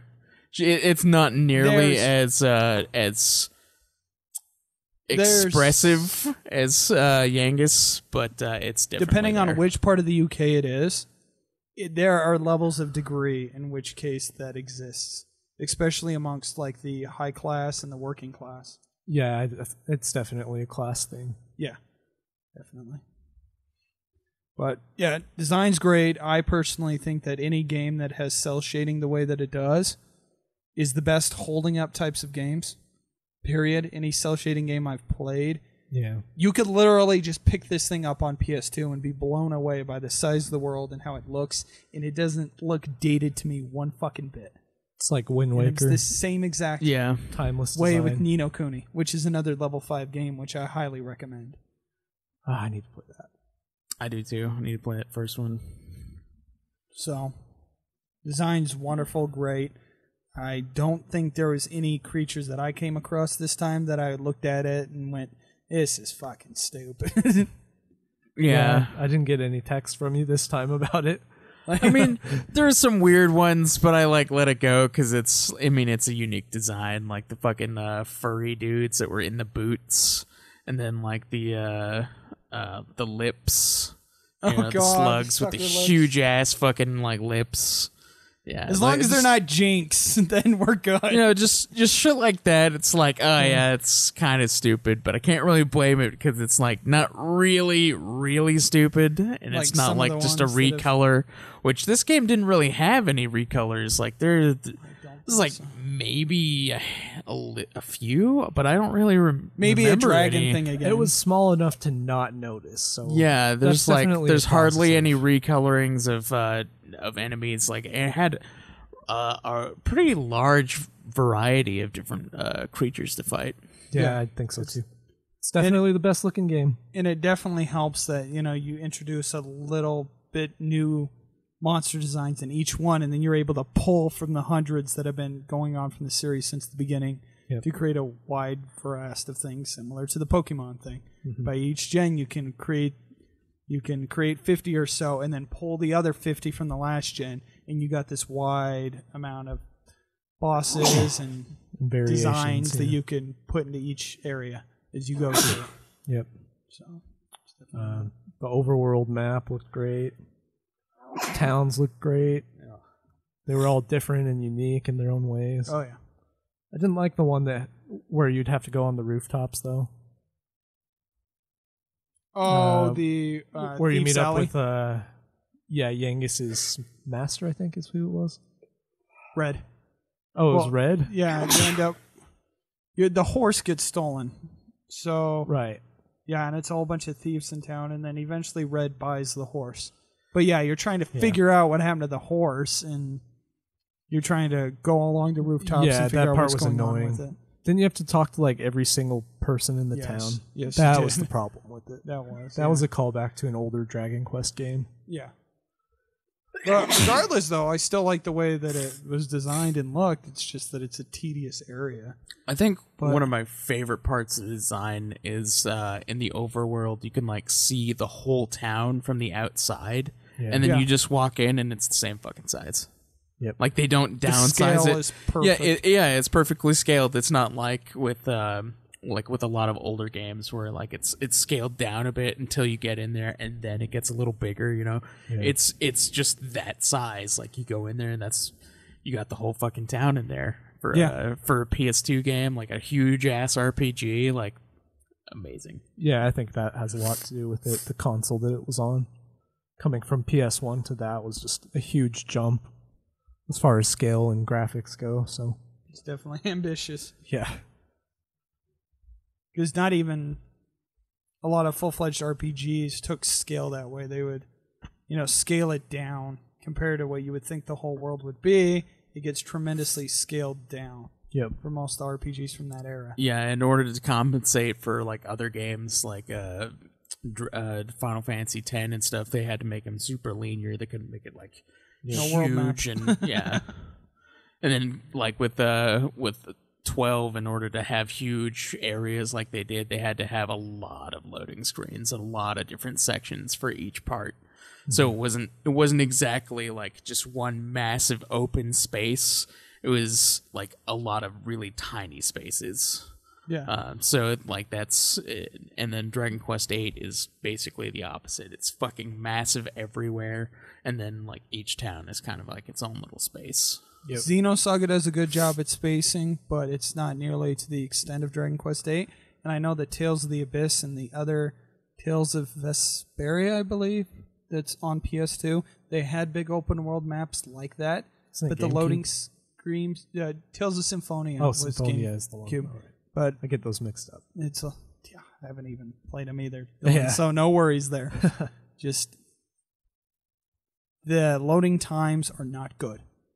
They are not good in those PS2 games. So the scale is there on those, but it's not done nearly to the great extent that Dragon Quest VIII does. So yeah. Plus, those games tried to be a little more graphically imposing, whereas Dragon Quest VIII, maintaining its Akira Toriyama-ness, kind of keeps it like away from having to push the hardware. I mean, it looks really, really good, but it doesn't also have to like change it. Yeah, it doesn't have to like be super detailed or anything to like demand anything of it. So you can like see a bunch of stuff like, and it won't really have a lot of demand. You don't have to like see like the little fuzzy details on bricks and hair texture and hair texture that like Square likes to add, and all that stuff. Like they can keep it that way and then still make it look really good for everything. Yeah, you ain't got to see the eyes open and close. You could just draw a little thing on the art style of their eyes being closed, and then they open it up all surprised, just like an art style would be with like a drawing. Yeah. And you ain't really got to animate it that much, because that's basically what a lot of the cutscenes, quote unquote, play out as, is that way. Mm-hmm. And a lot of the emotion of the scene is just played out through subtle animations like that. It isn't this huge, drastic flow of polygons, basically, and trying to mimic what's going on, and with the voice work, and trying to make it super, super detailed. Look at the hair. That's kind of something I'm glad they don't put a huge emphasis on, like Final Fantasy. Yeah. So they focus more on like story building and definitely design world building. And the design of less annoying characters stuff and exploration. I don't think there's a single annoying character that I've really experienced in Dragon Quest so far. Me either. I don't. Yeah, I can tolerate most of them. They never have such an imposing effect on the plot. Yeah. Yeah. I found the what's her name in 6 maybe would be considered as one, but she definitely doesn't interrupt nearly as much as other characters do in other RPGs that would constitute that. Mm-hmm. But yeah, they don't ever allow them to be imposed or forced into the story. Yeah. To allow them the dialogue to do something like that. Yeah, and surprisingly, Dragon Quest is a series that has a lot of like children characters, and they never really get annoying in the Dragon Quest series. Like a lot of like other game series, other RPGs, the children are like always super annoying until like a certain point, or they just stay annoying. But like not in Dragon Quest. It just doesn't really do that. Yeah. Yep. I agree. Like that one prince that you get to be friends with in 5, like he's annoying for a little bit, and then he's like, "Oh shit," and then he changes real quick. Actually, Prince Charmles I thought was annoying. Well, I mean, he's supposed to be. Yeah, Prince that's Charmless. the point. Yeah. And it's just a small small section of the game. If they're supposed to be a prick, then they're supposed to be a prick. You know, like that. I find it quite humorous for that area, but I can see the annoyance. But at the same time, I do find it funny. You get that frustrated, but you're laughing your ass off at the meantime.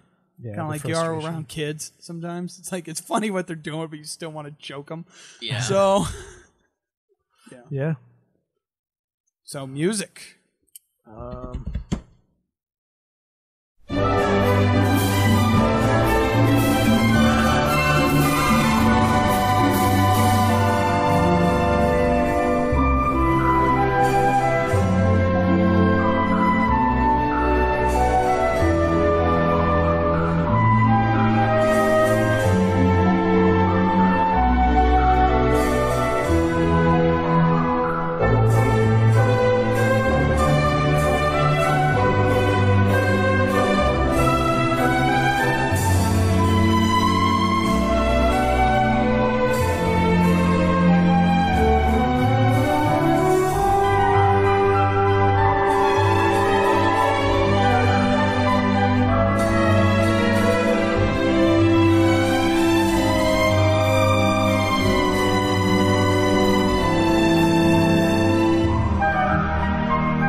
I know what I said about Dragon Quest VII being the greatest soundtrack so far.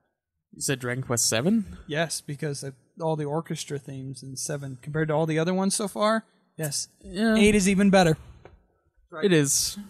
I said it. It's the best one now. It might have been too long. I don't remember any of the tracks except the opening one. It's fully orchestrated, so. And I actually had the volume on most of the game because of the voice acting. I don't think there's an annoying song in 8 at all. No. Yeah, I think it's solid, definitely. I just can't recall any of the music. It's probably Sugiyama's best, as far as I know. Yeah. Like, as far as what I played. Like, there's been some, like, kind of meh songs in the last one, but, like, there's nothing that I was just like, I can take it or leave it, you know? Yep. It's like, you oh, did not it's just good. want to, like, leave the world theme on in 8? It's so soothing and enjoyable. Yeah, it doesn't get annoying like a lot of other ones. Like it's an open world theme, but at the same time, like it's not so. There's not a lot to it, like where you get other themes where they're like in your face about it. Yeah, like Final Fantasy VIII overworld theme is discuss this. It's well, I know, but we gotta. It's like very in your face, but like when you get like Dragon Quest VIII, it's more soothing, it's more background, but it's also like you notice it, and it's pleasant. It's pleasant to hear like on a loop. Basically, it's like if you had to be stuck in an elevator listening to elevator music for all of eternity, you'd be fine if it was that thing. Like that's basically what it is. That would be an awful existence. It would be an awful existence, but you'd be okay if it was that song and not just like, you know, I don't know regular elevator music. I don't know if I could listen to any song forever. I mean, yeah, eventually you'd go fucking insane, but Yeah. you could stand that song longer than probably most. Yeah. That's basically what you know what I'm saying. Yeah, that makes I sense. would say the longer the song, the less annoying it could be. Especially if there are so many transitions and that it counts as one song. It would be not nearly as bad if you was listening to like a 20-minute track that had 15 different changes and variations to it. Still But gonna be a Sugiyama loop, does though. not really do that. So, Yeah, he's not very complex. no, not that complex. Well, it fits the He's theme more of a of the game. where you know, Umatsu or not Umatsu. Is it Umatsu? What am I saying? It could be Amatsu, it could be Saying his name wrong? Uematsu? Is that right? I don't know. Uematsu, who cares? I'll edit all this Okay, out. so that's, Somebody cares. That's right. Anyway, okay. Mitsuda would be another one. So basically, like, you know, they're more. I don't know. It's hard to say because it's like Sugiyama is more of a ambient composer. Yeah. Whereas like the other two are more, they're making songs. They're just making songs. They're not like film composer. Yeah, They're doing like the action stuff. Like they want it to be heard. They want it to be known, which is good sometimes. But then you get Sugiyama, and he's like, it's you're doing a lot of stuff. Like you're not it, and some of the songs can be like you notice them, but it's more like it accompanies what's happening instead of like that's the thing. Like I think that's the problem with me. I don't really notice the ambiance and the stuff that sets the environmental tones because it blends so well. So I wouldn't say it's a negative thing, but I also wouldn't say it's positive. It's doing its job. It's very too neutral. well. Yeah. Yeah. Except for the opening theme, and that's why I recognize it so well and it stands out in my mind. True, very true. Yep. I thought it was solid, though. I wouldn't really dock it for anything if we were doing a point system. The points don't matter here. Just the final rank. Yeah, should we get to that, or we got more stuff? Anything else you have left to say for Final Fantasy? Not Final Fantasy. For Jesus Dragon Christ. Quest VIII. Before we move on to rankings. Well, I would definitely recommend this if you're interested in like a solid RPG experience with good story and amazing gameplay. I would definitely recommend it for any of those that are interested in a starting point of the series, maybe somewhere to jump in. I would recommend this as the game to start on. Yeah, I would agree with that. From what I've played of Dragon Quest XI, I would also say that's another one to start at. So those two would be like the best ones to start with. They're very similar from what I've played of 11. So it'd be easy to jump into either one from either game. And since the Dragon Quest games age pretty well, like they're not their system is very traditional. The graphics are basically like the same the whole time. They're not going to degrade at all. They're not like they're not like a jarring first attempt of like 3D graphics at any point. It's just, pretty 2D graphics and then really pretty 3D graphics. It's basically how Dragon Quest has been. So there's not but 8 and 11 I would say are the best jumping on points. 5 is another good one. But 4 is 8, okay. Yeah. 3 is okay. So okay. 8 just okay.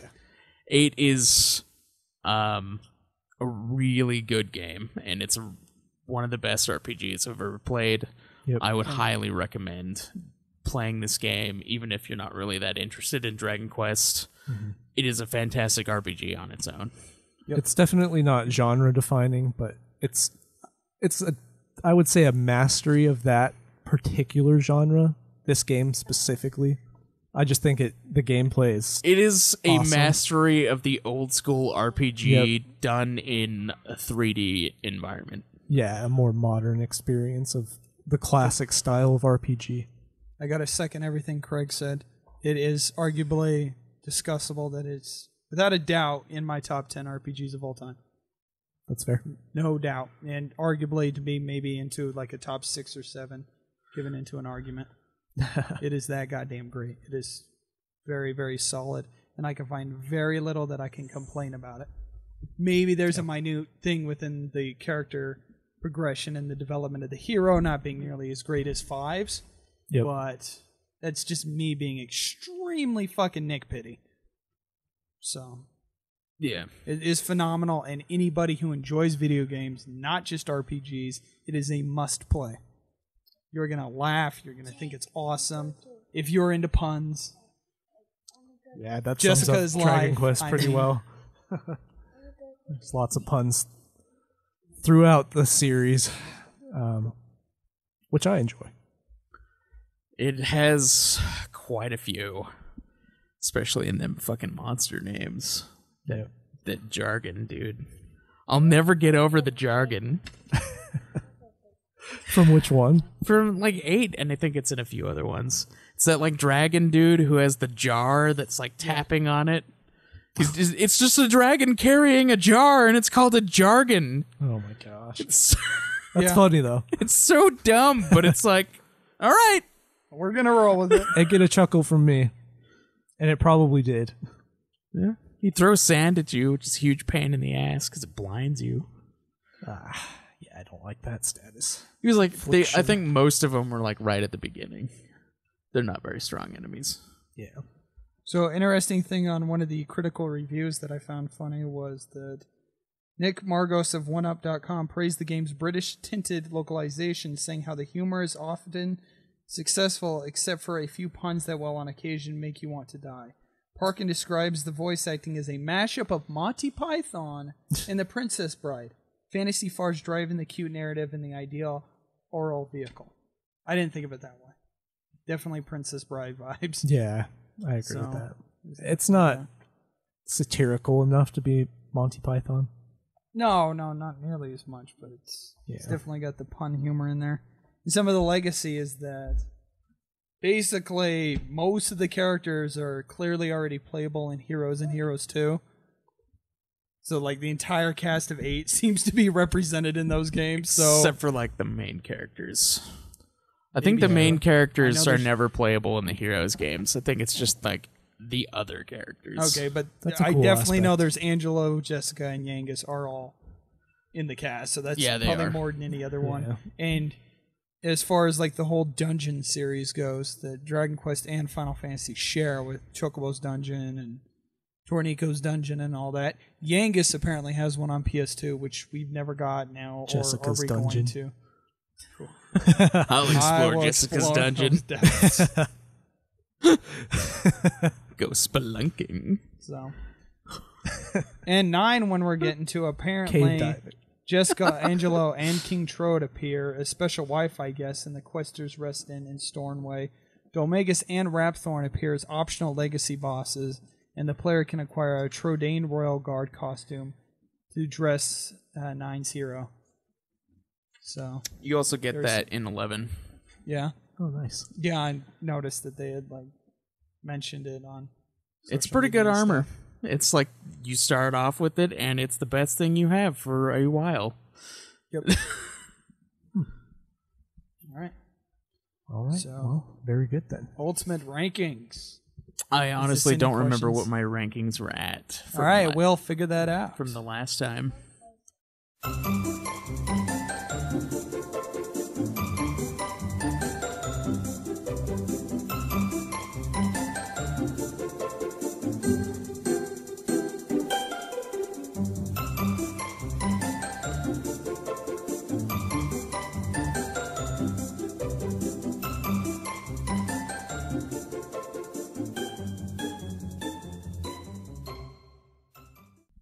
All right, so final rankings, gentlemen. From last to first. No. Let's go the best game to the worst. Yeah, do your worst first, and then build up. Oh. I want to go last. Avoid You'll the see suspense. why. You'll see why. Why are you gonna like shock value us? You're a piece of shit. All right, I'll go first then. All right, so 2 is the worst, then Good. 6, then builders 7, 3, 1, 4, 5, 8. All right. Clearly it's 2. And then it's 7. All right. 7 guys, is not the worst. Yeah, I think you're wrong. it's not the worst, I mean, but it's certainly it's long and it's painful and it's repetitive, still don't like it. but it's not So- the worst. 7's it's better not. than 2's the worst. 7's Clearly. better. Yeah, but 7's still better than 6. 7's I better than still Builders. disagree. 7 is not better than Builders. Builders miss was nearly Builders? as much of a painful experience they're- to me as 7. I barely put Builders 7 is over next. it, but they're basically in the same spot for me. I had more fun with Builders and building than I did in 7. I mean, Then yeah, 6. Yeah, but Then 1. 1 is a classic, Craig, but I think your pedestal putting it above 3. Yeah, I'm I not so agree. sure about that. 3. I like it better 4, than 3, just by a little bit. 5, No, by a lot actually. and then 8. I like 1 a 5 lot. has got the better story, but every other aspect of 8 is nearly fucking flawless. So 8 definitely is the best Dragon Quest game. All right. 2 builders, 1, 6, 7, 3, 4, 8, 5. I feel like the shock value came that you put 1 under 6. Yeah, that's the bigger shock value than the 8 and 5 discussion. Oh, that really hurts me, Dylan. And I know you didn't play the mobile version, which is the superior version. That could be. But my God, Dylan, that is a horrible decision. Well, you play the NES one and get back to me on that. Well, no, you should just play the mobile one. It's I not think, that long a game, and you can count it towards the hog. For I think Newfoundland. content-wise, you get more value out of 6. I mean, yeah, you do, but Dragon Quest VIII is also like a 6-hour game, and it's awesome. 8 is not a... Well, 6 isn't that long. It's like 30 hours. Yeah. Okay, but the big Dragon Quest shocker 1 is like 5 hours. Supposed It's great. to be picking 5 yeah. over 8. Why is that? I just think 5 is a funner experience for me. Okay. And I remember it more than I remember 8, and I played 8 more recently. And I was just way more blown away by 5 than I was 8. Initially, I thought 8 would be over 5, but I don't know. I just like 5 more. I like the story more. I like That's the fair. gameplay 5 is a more. really great game. Yeah, I like no the complaints here, exploration. and- yeah. I like the characters more. Except maybe Jessica. And This all stems from the Angus hatred, huh? This is why. no. You hate his fucking helmet, don't you? I dislike him. I don't hate him.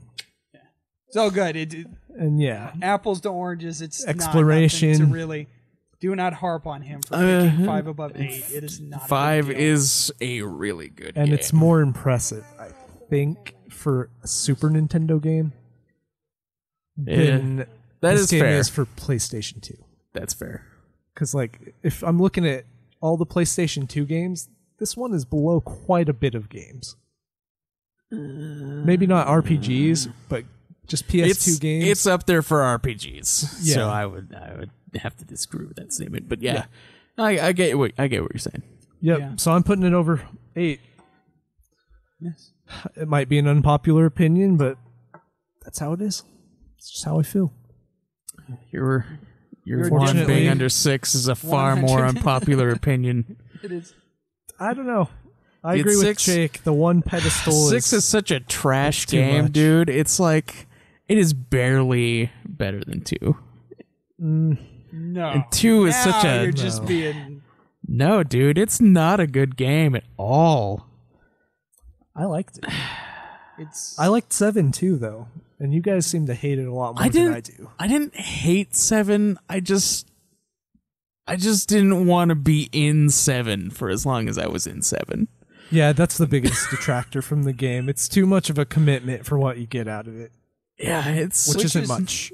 None. If it was like half as long and like half the game was just like extra content you could just do, Then I'll it would put be above it would be a 6, fantastic but until then- fucking game. It But has it's DLC too. It's just like no, we're gonna make you play all of this. There was a lot No you could cut payoff. out. Yeah. But no, it's definitely something that the story, like you said with 5, is phenomenal. The story is, without a doubt, Yeah. the best in the whole series. Yep. Yeah. I mean, it's not even that I don't like long games, because Persona 5 was like 90 hours, and I didn't mind putting that into it. That game is. But Dragon Quest 7 being like just as long yeah. was like, oh. It's just, dude, like it was painful. Because like all of that was combat. Yep. It was just all combat. And Because story there was like scenarios no were- story. The story was like 2 seconds in between, like They were things. weak stories too, so it didn't help. It didn't motivate me to keep going. It was a very episodic game, and I'm 100% sure that playing 7 over a large span of time is definitely the way to go when playing. Because you have nothing Yeah. to forget, because you never learned anything Yeah, to begin with. because like each island is its own little story, and there's no real overarching story until like the last 10 hours of the game. Yep. So it's like, Even in our review, we cut tons of content out of the story.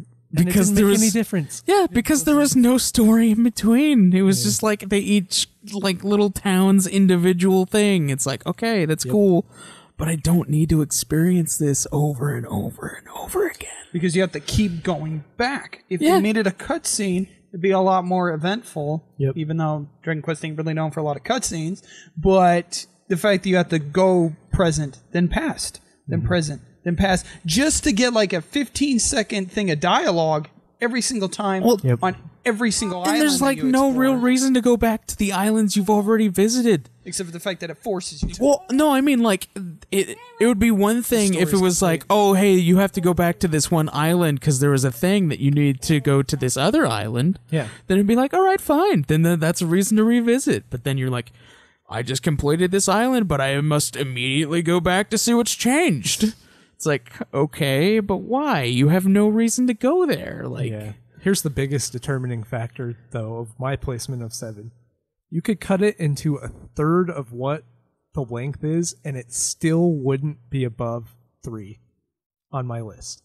yeah, it's not not even above above 3 on 6. mine. Yeah.